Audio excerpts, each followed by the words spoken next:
of keen interest to the three of us in designing, thinking about, writing, and completing the second edition was to think about the future.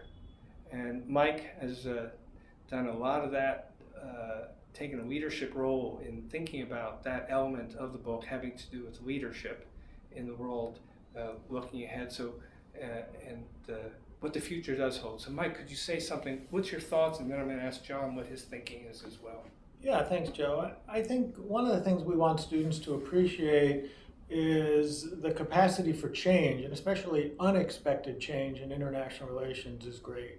There's a great temptation to look at the current state of international affairs and think that's the enduring state of international affairs. And if we did that in 1985, we'd be very surprised that 5 years later the Cold War had ended. Or if we did it in the world economy in 2003 and 5 years later we saw the great financial crisis. So what we try to do in the last chapter of our book is not tell students what the future is, because no one can do that, but to try and lay out a landscape, different visions of the future. And I think we have 5 in the chapter now. And essentially we want students to think creatively about what matters most in international relations and what kinds of factors are likely to drive the future of international relations. So for example, we talk about the transition from a world where one power, the United States, has been overly predominant to the return of a bipolar kind of world, or even a classic 19th century multipolar kind of world. But that's polarity is just one way to think about international relations. There's so many others. We talk about the possibility of a world of peaceful democracies and what it would take to get to that world. We talk a little bit about a little bit of a darker world, a clash of civilizations world, and even one where you get a global fracture or a fragmentation of the world where states aren't even as important as they are now, and sub-state and supra-state actors become more important. So I think for us, the main point is that we should never simply assume that a linear projection of the present is going to characterize the future of international politics. Yeah, I agree with that. When I think about international relations in the future, I think of this cartoon of Uncle Sam meeting a fortune teller with a little globe in which he's looking to tell the future, and he asks, "What is the future?"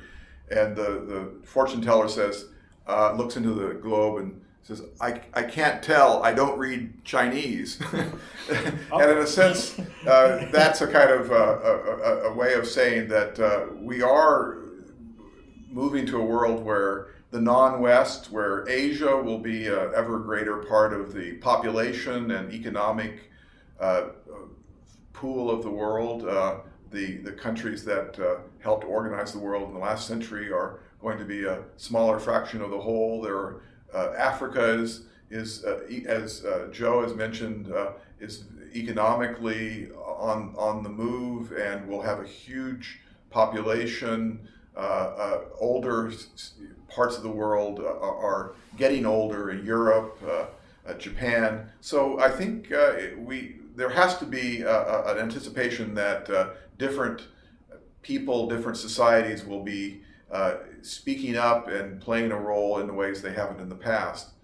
I think one way of kind of asking about the future of international relations would be to say, what would you like to know about something that may or may not exist in 50 years? If you could time travel 50 years forward into the future and learn one piece of information, what would be that one piece of information that you would want?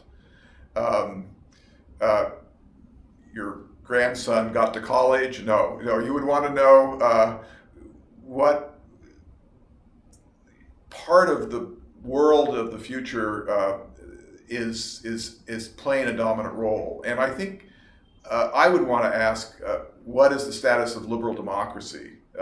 Are we today in a period where a 200-year period of democracies that have risen up through the late 18th and early 19th century, the age of democratic revolutions, and came to the point after the first decade of the end of the Cold War as the dominant political form, now under pressure both inside of the old democratic world and under pressure in other countries that made democratic transitions in Asia, Africa, Latin America. Is that a secular trend that will open up a future where most of the world increasingly is autocratic, authoritarian, illiberal? If that's the future, then that will tell us a lot about international politics. If there is a kind of comeback to the democracies, if we're stumbling forward into a new period where countries regain their ability to engage in liberal democratic politics, a new attention to the economic inequalities that beset these countries, if there is a kind of reform of these societies, that will tell us there will be a very different kind of international relations. So for me, the piece of information about the future that I'll never know, never have access to, but if I were to get it, I would want it to be that the question of what is the nature of the regimes that inhabit the world of the future.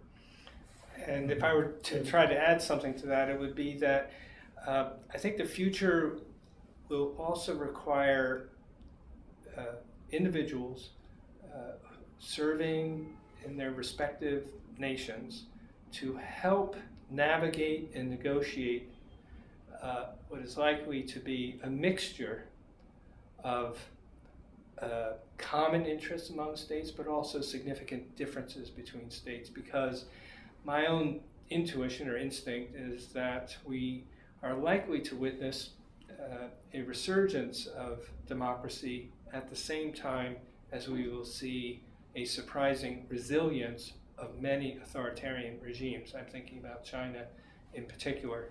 And that means going forward, looking ahead, we need to have a field of international studies that helps prepare people to navigate and negotiate differences with the co-location of these different kinds of systems, domestic systems, and also different countries with different capabilities to negotiate differences, as well as to find points of common interests. And that, I think, gives us reason, I think, to be part of the field of international relations and to invite students to pursue these issues and to be concerned about and to learn about international affairs.